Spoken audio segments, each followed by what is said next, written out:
Welcome to The Rebel Rebel. It's a podcast for creative rebels and entrepreneurs. I'm your host, Michael Dargy. On this episode, I'm pleased to introduce you to artist and educator Matthew O'Reilly. I recently met Matthew at cSPACE King Edward here in Calgary, where he was awarded a residency through the Calgary Allied Arts Foundation. Matthew has an exhibition of his sculptures here on the 4th and 2nd floor, along with graffiti and glass installations from other artists here in Calgary.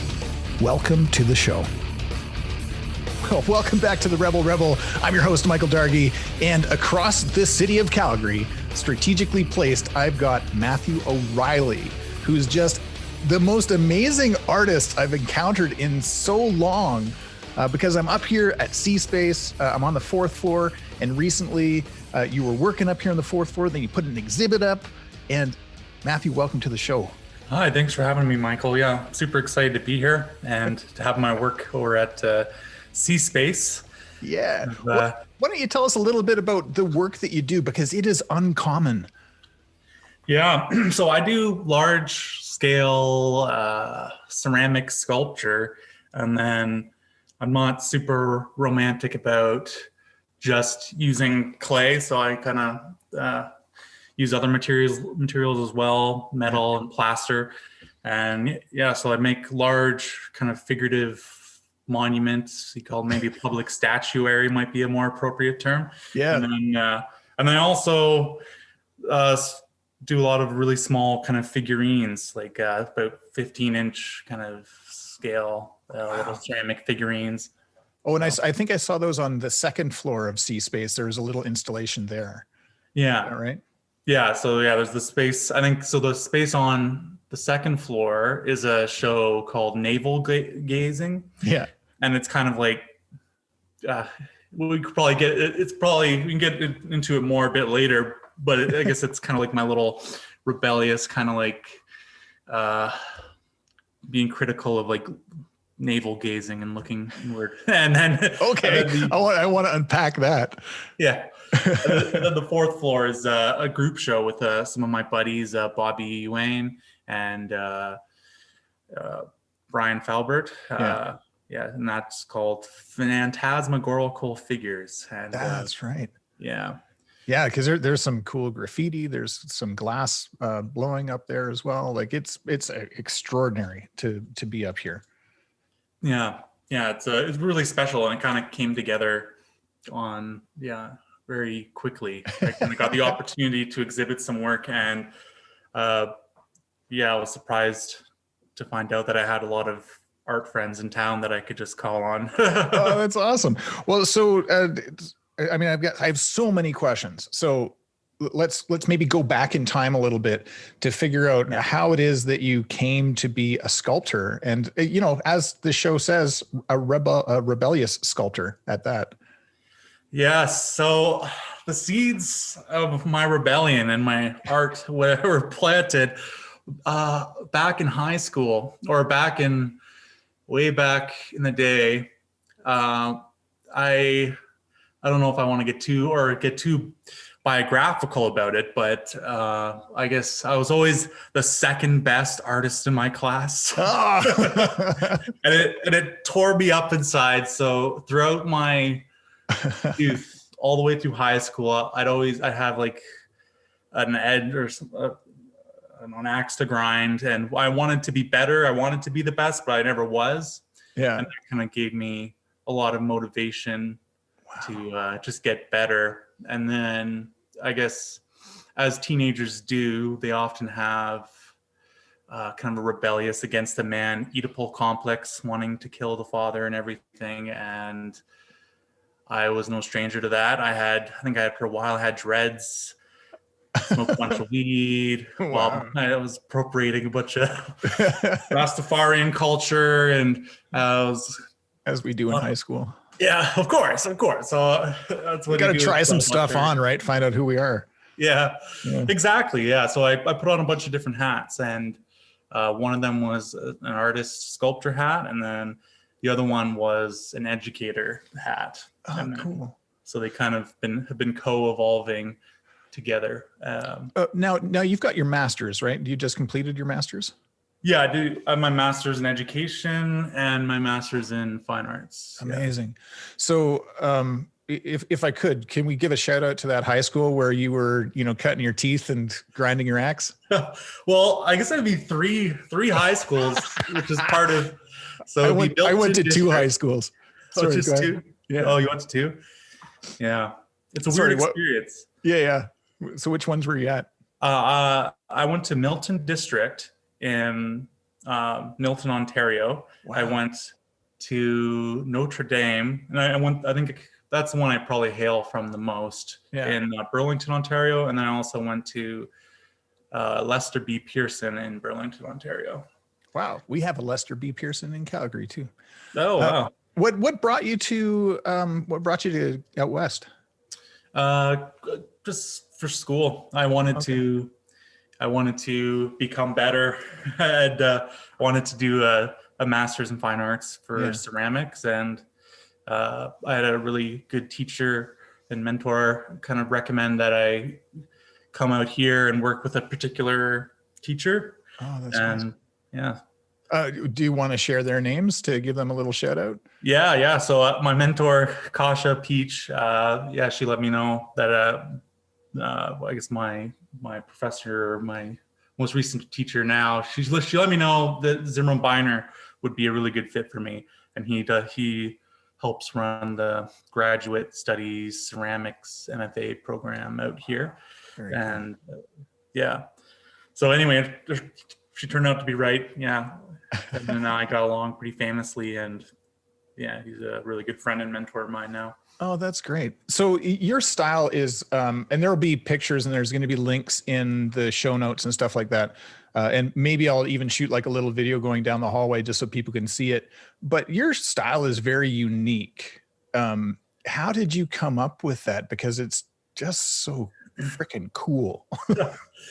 Well, I tried to trace, I guess, the etymology of that weird style. And part of that program I was in, they really wanted me to do that. So part of it definitely comes from just watching cartoons a lot growing up.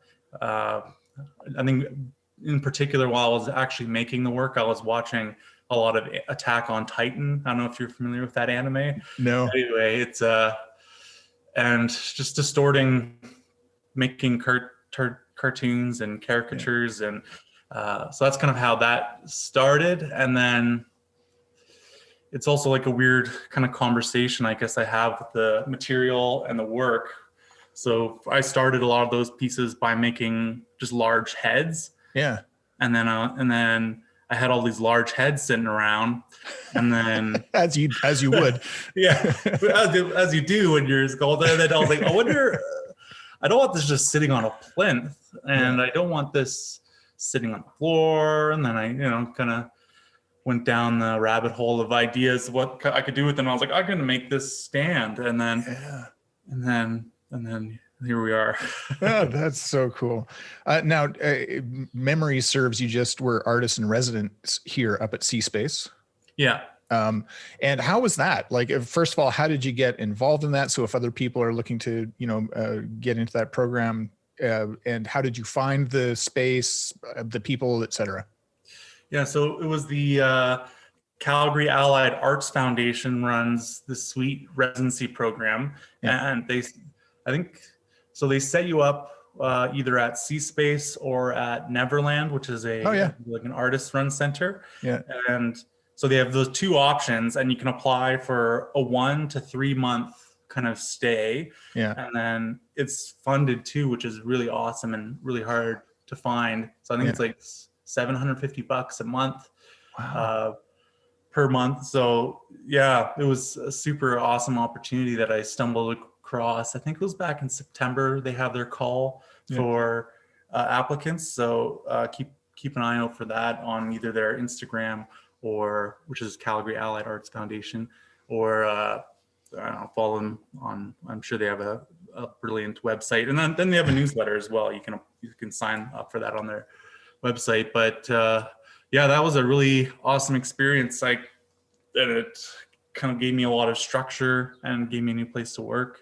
Yeah. Nice. I wanted to work on a new series of small figurines because I'm running into this issue with shipping work for shows Oh, because sure. it's so big. Yeah. My monumental stuff. So I'm trying to figure out a new body of work with smaller things. Interesting. See, and so do you just sculpt by hand? Do you sculpt with in 3D? Like, what's your deal? Well, I guess I'm pretty traditional, and I guess I don't know. I've heard people call it like auxiliary, but anyway, I sculpt with my hands, and then recently I've gotten into digital modeling using programs like ZBrush. Oh yeah. And I use like a really elementary program called Tinkercad. It's like Okay. it's like a baby version of Rhino. And yeah, I'm actually sitting here with my 3D printer. I built a nice table for it, but it's Are you resin based? Oh, you're filament. yeah, filament. So Yeah. I do. So I think for one of my sculptures there on the second floor, Yeah. I printed out a rotating base. It's like a rotating base thing, and then I have like Arduino microcontroller in there. Very cool. That's all like there's a few buttons for reverse, forward, and then go and off, and then there's a potentiometer controlling the speed, and then Oh my God, dude. yeah, it's pretty crazy. And then I scanned one of the monuments, and the one monument called Conehead, and I made a bunch of smaller versions of Conehead, and I put all the smaller versions. I don't know if you've seen it, but I put it underneath the plinth. Yeah. And that was like a little nod to this really cool artist. I think he's Korean American, Do-Ho So, and he does kind of like big plinths with like little figurines underneath, kind of like holding it up. Very cool. Yeah, that's all about like the tension between, I guess, the individual and the collective. And I thought it was really interesting, and I thought that's what I'm interested in as well, and kind of be weird having the monument holding up the monument. Yeah. Really a meta. That's so cool. Talk to me about your teaching. Yeah. So I guess I initially got into teaching because my parents wanted me to have a backup. and I just fell in love with it. But I just started as a camp counselor back in the day. So I was a camp counselor for 5 years, and then the particular program I got into for my BFA was a concurrent program at Lakehead University where you can take 2 degrees simultaneously in 5 years. Wow. So I did the BFA and the Bachelor of Education teaching K to 12. And then I just did, and then I did my Master's of Education right after that. But yeah, in terms of my experience, I just been working with a lot of teachers as an assistant, a TA. Yeah. And I just recently got a job as a substitute teacher, which I think I might be starting tomorrow. Oh, far out. Wear a mask. Yeah, I will. Yeah. So what's sort of, okay, so we know sort of where you come from and what you were doing. We talked about the artist in residence, your education. What's sort of the next big thing for you coming up? Yeah, for me, I've been applying to a lot of shows.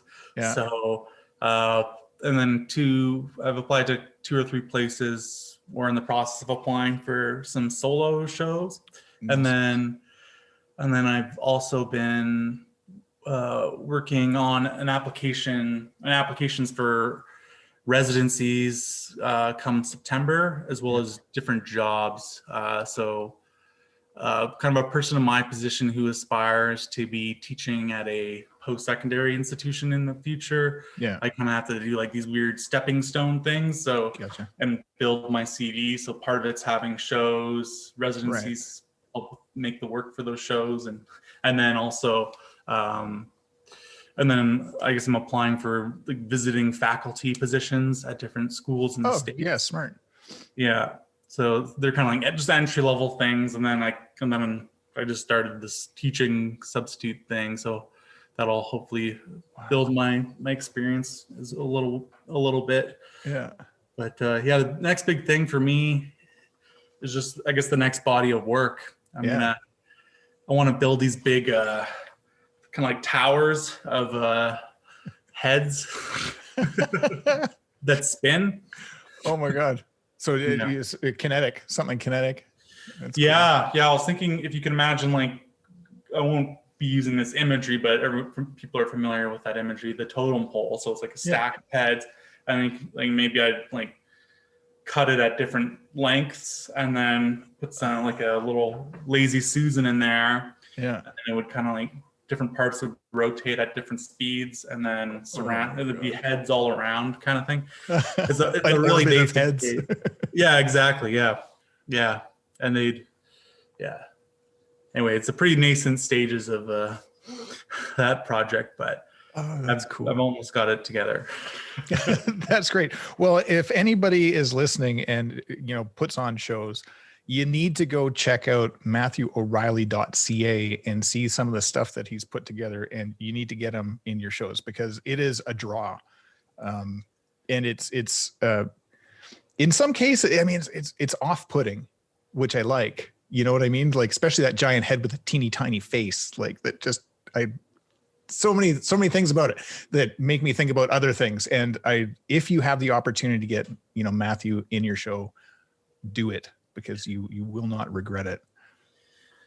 Thank you. Yeah. I was really into the, kind of what it sounds like what you're dialing into there is like the idea of the grotesque. Yeah. And I guess that's part of the style, back to the style thing. But for some reason I'm drawn to those kind of like little shock factors of the grotesque and the detail in there too is just like, it's one of those things where you can just look at it for hours, right? Like you just sort of find different things that just entrance you. And I mean, even your choice of footwear.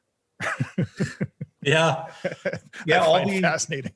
They're all my old shoes. I think I put a call out on Facebook for people's old shoes as well. So, oh, wow.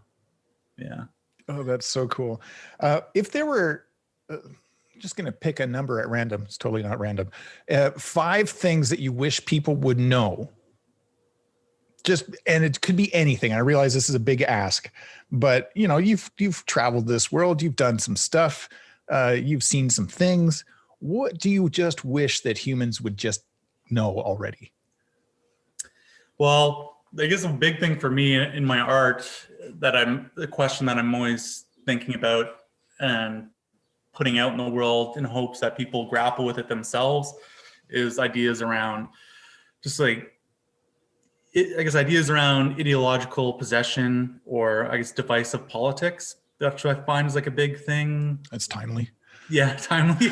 Yeah. So my big thing is like, there's like questions or things are complicated and we get really tribal and into our groups about who's moral and who's not and who's right and who's wrong. And my work is a lot about diffusing divisive ideas.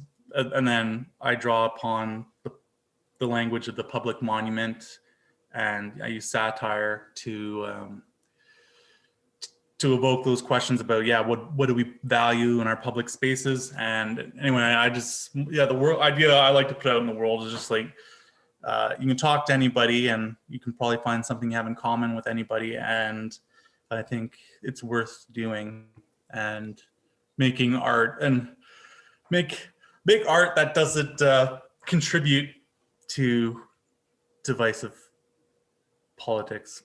Yeah.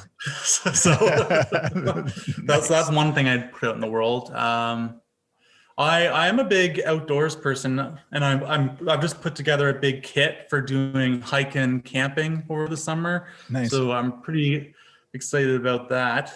I don't know if you're familiar with like the podcasts of like Jordan Peterson kind of things. No, but he's a pretty interesting thinker, and in one of his books, one of his big advice things is kind of like to clean your room.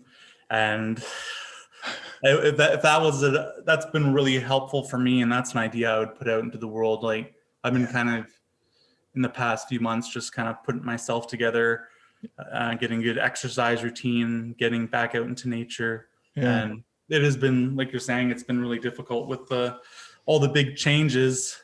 And I guess you just kind of have to hold on to some kind of structure in your life, maybe find a way to build a routine and structure, because we need it. Yeah, it was funny. Like I was talking with my girlfriend as well as my eldest son. We were talking about the routine and how challenging it is to figure out what the new routine can be. Like when I first came back to Calgary, and I spent a lot of time building a routine in Kensington, which is where I live. Yeah.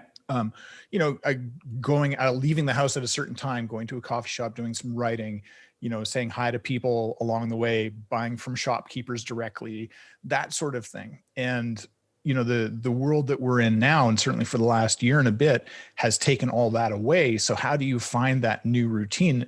Or how do you, modify what was a routine that was working already to, match up with where we're at now? So I think that's really great advice, is to find that routine. Yeah.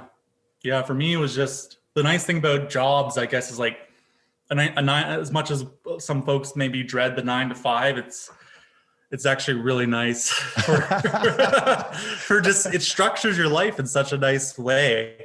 And anyway, I'm so happy that I found, and I'm so lucky that I found meaningful employment. I work at Carvel Creative, and at the moment, and since January, they do public art and the fabrication and design of it all, and Very cool. and a bunch of other things. And that's added a bunch of structure and meaning to my life. And without that, I don't know. In combination with the residency, it just, I've had a very structured few months. It's got to feel good. Yeah. Have you got one other thing that you wish people knew? Oh, music.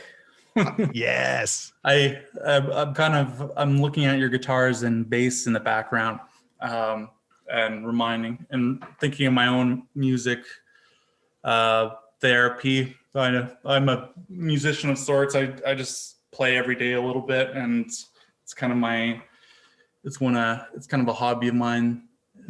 That really adds a lot of rich meaning to my life as well. And I think it doesn't have to be music for you. It could be any kind of artistic endeavor, but finding something that you really enjoy and just setting aside some time for it. And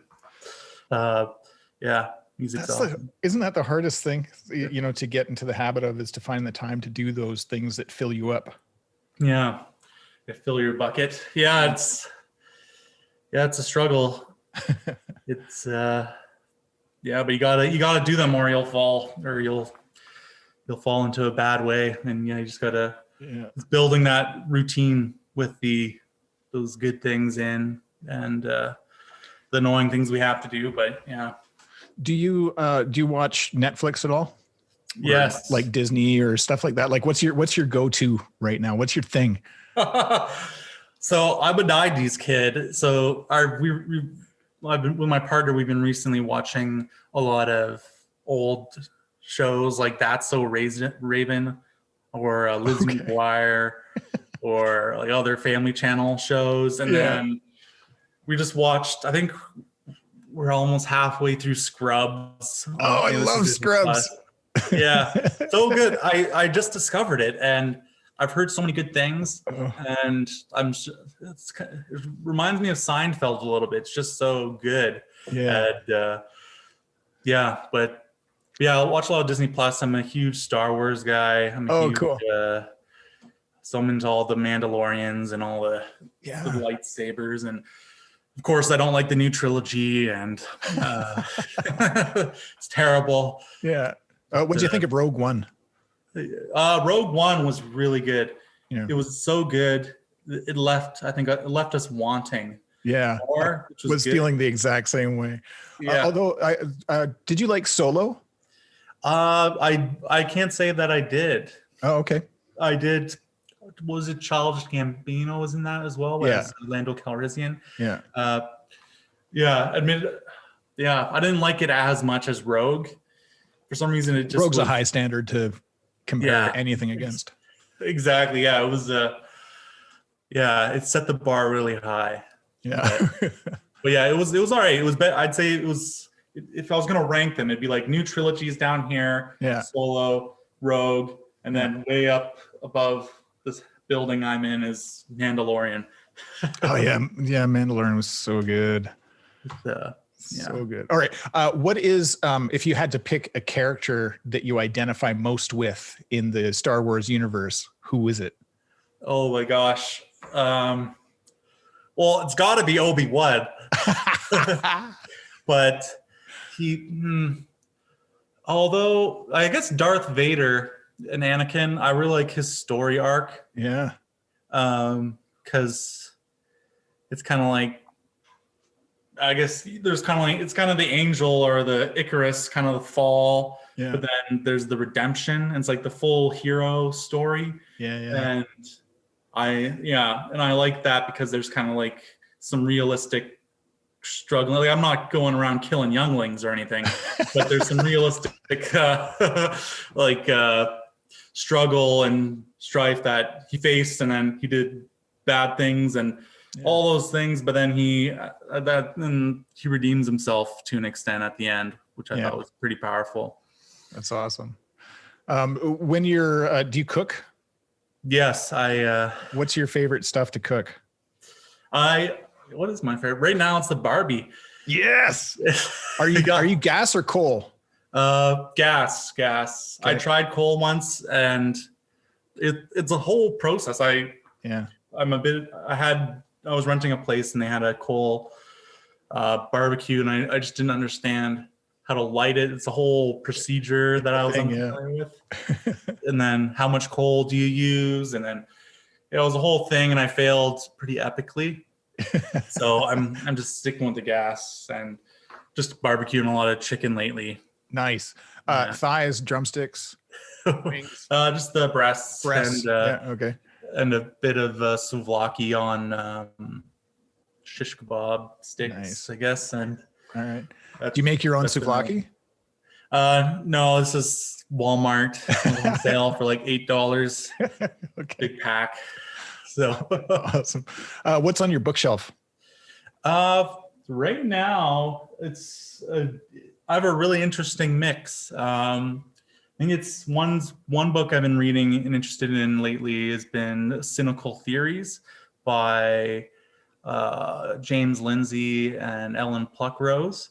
Wow. Another one would be How to Have Impossible Conversations with, again, James Lindsay and Peter Boghossian. I have Jordan Peterson's 12 Rules for Life and 12 More. And then an interesting thing to have next to that is Robin DiAngelo's White Fragility.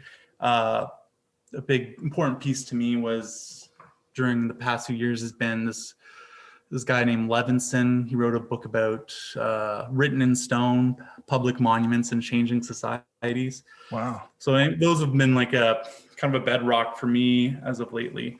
Interesting. Yeah. Damn. Holy, that's a great list. Yeah. Sorry. Yeah. I just had that on the top of my head. That's fantastic. Yeah. Okay. One more big question, huge question. Where's the next place that you want to travel when you're allowed to travel? Yes. Flights are really cheap right now. Surprisingly. I don't know. I've always coupled my traveling with like a growing experience. So I really like to go anywhere and do like a residency in ceramics or to teach. But if I really want to go to a beach, I saw flights on Cheapo Air recently for to San Francisco, return from Calgary for $350 over the summer.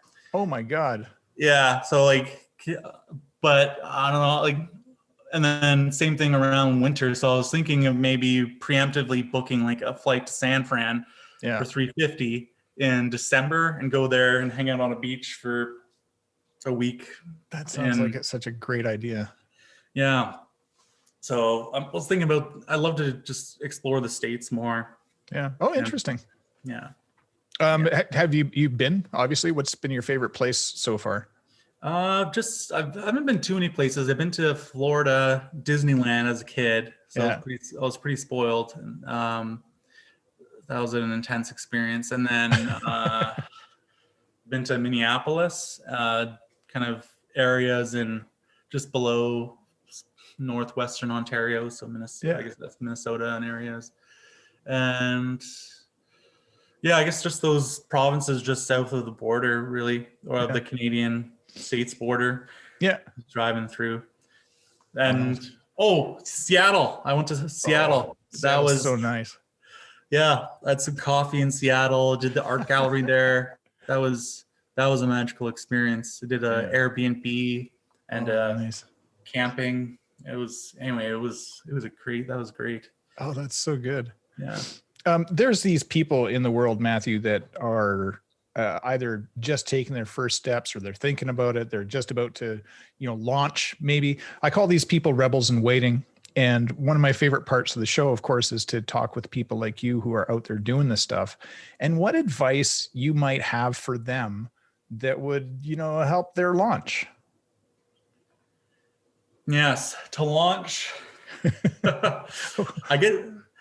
So advice for the young rebels. I've been thinking about this for a while, and I think about this a lot, I guess, as an educator. And I guess embedded in the question is the launch.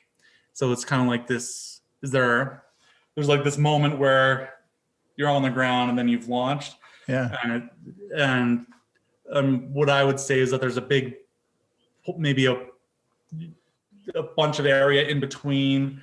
So maybe you could do little rebellions and build up to larger ones. And that larger one you get to one day might be perceived as a launch, but you gotta do the little rebellions. So for me, as making, rebellious art, if you'd say that, it would be, I didn't just happen to have like a cool solo show one day and launch. I had all these building blocks of edumacations and smaller shows, a bunch of group shows, and you kind of build up towards that.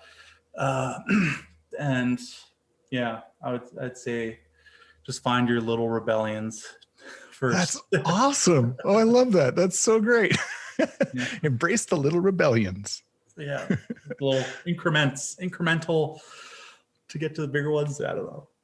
That's so great. Matthew, it has been an absolute pleasure having you on the show. Thank you so much for making the time.